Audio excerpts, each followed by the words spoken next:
صباح الخير يا حبيب قلبي، صباح الخير، لانك فعلا تستاهل كل الخير. انا جاي اقولك ما تخافش. ايوه ما تخافش، ما تخافش لان ربنا حاسس بكل حاجة انت بتمر بيها. ما تخافش لان هو الوحيد اللي عالم باللي انت بتمر بيه وقد ايه هو صعب.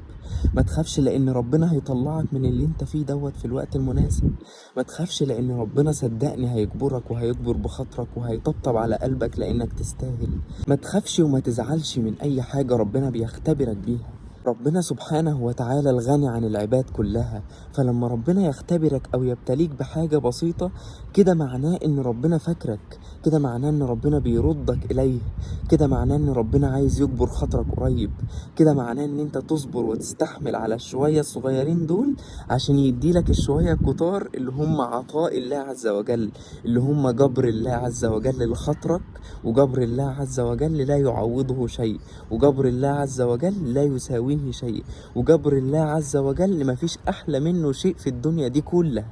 عايزك بقى يا حبيب قلبي تقوم وتضحك كده وتفرفش عشان الشمس تطلع وتنور علينا الدنيا. بحبكم في الله، والسلام عليكم ورحمة الله وبركاته.